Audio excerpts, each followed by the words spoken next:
실제로 심사 도중에 내가 발굴했다, 내가 가르쳤다, 내가 잘한다 이런 말이 여러 차례 나왔습니다. 이렇게 얽히고 설킨 관계가 과연 심사에 아무런 영향을 주지 않았을까요? 선생님, 어제 뭐 보셨어요? 2026년 첫 영상이네요. 구독자 여러분 모두 걱정 없는 한 해가 되시기를, 그래서 재미있고 유익한 이야기 많이 나눌 수 있는 2026년이 되면 좋겠습니다. 지난 12월 23일 첫 방송을 시작한 MBN 현역가왕 3.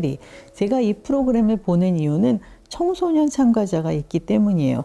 다행히 아주 나이 어린 친구는 없더라고요. 빈예서 김태현 양은 2012년생 중학생이고 이수연 양은 2014년생 초등학생이에요. 홍자 씨가 예선전 무대를 마치고 내려오면서 두 번 다시 하고 싶지 않은 경험이었는데 내가 이걸 왜 또다시 하는지 모르겠다라고 하더라고요.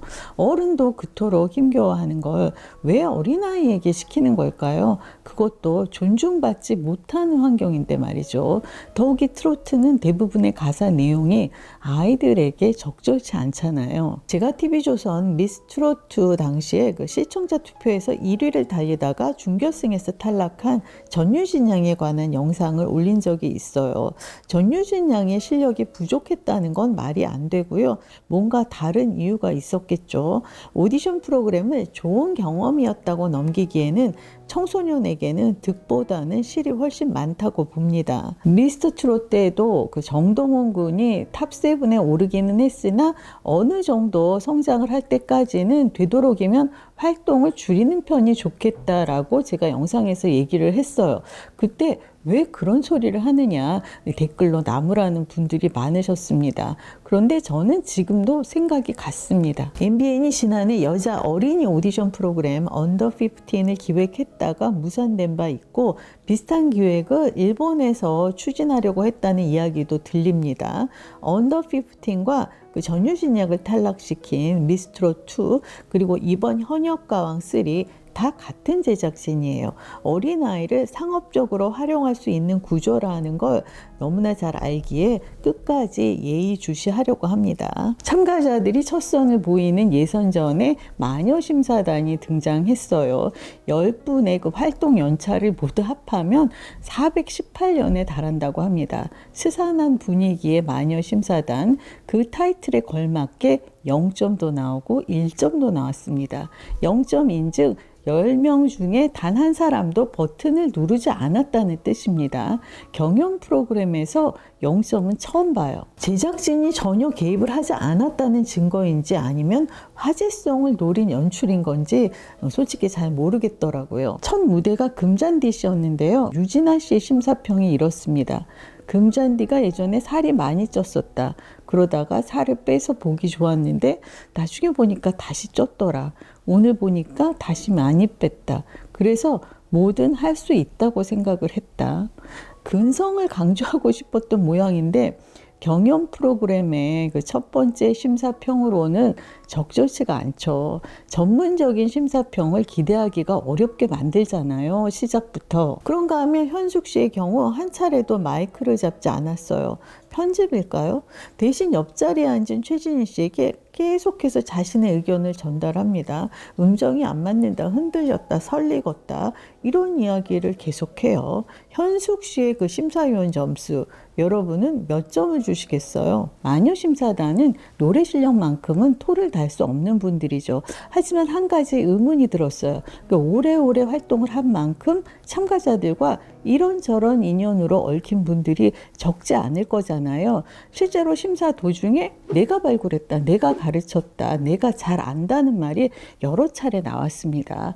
이렇게 얽히고 설킨 관계가 과연 심사에 아무런 영향도 주지 않았을까요? 그런 점에서 정통 트로트 장르가 아닌 국악이나 판소리 전공자, 아이돌 출신에게는 다소 불리한 구조가 아니었나 싶어요. 재도전한 마스크걸스 3인 중에 한 명을 뽑고자 심사위원들이 회의를 할 때 노골적으로 특정 참가자를 옹호한 심사위원이 있었죠. 원래 더 잘하는데 오늘은 선곡이 잘못됐다.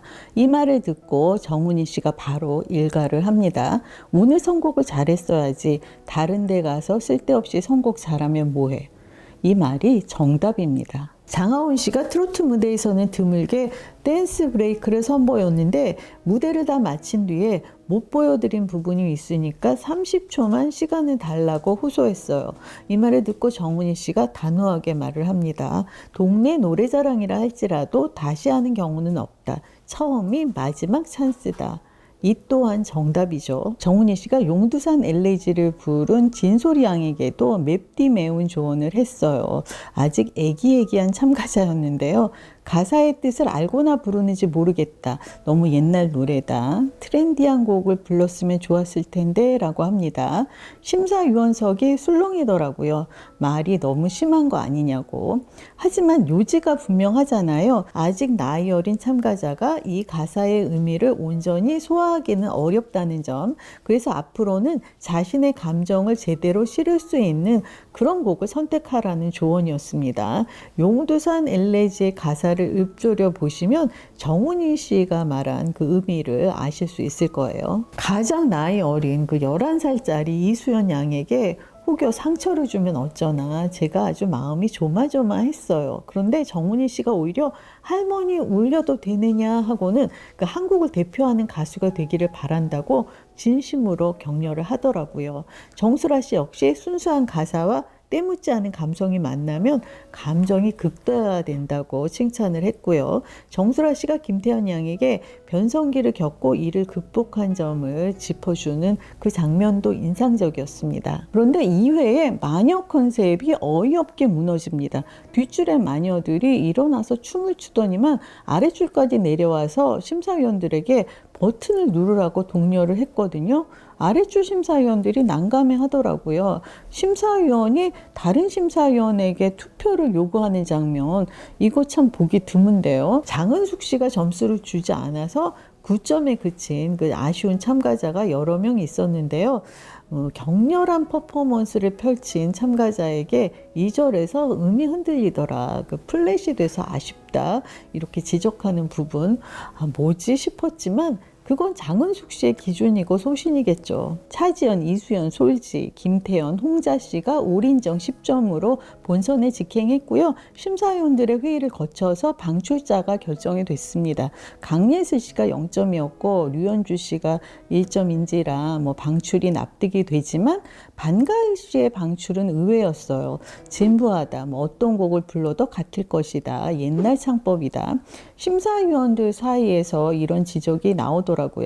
시청자인 제 눈에는 5.6점을 받은 다른 방출 후보자들의 무대보다 반가일 씨의 무대가 부족해 보이지는 않았습니다. 그런데 옛날 창법이 나쁜 건가요? 예선전 MVP는 차지연 씨였어요. 사실 왜 참가를 했을까 의아했는데 식당에서 만난 한 사장님께서 차지연 씨의 노래를 좋아하지만 TV에서 보기가 힘들어서 아쉽다 이렇게 말씀하신 게 계기가 되었다고 합니다.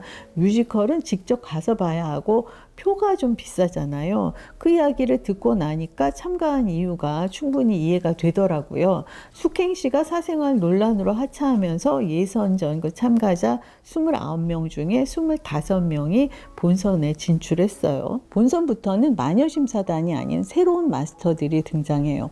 심사위원은 참가자를 평가하지만 심사위원 역시 시청자의 평가 대상이죠.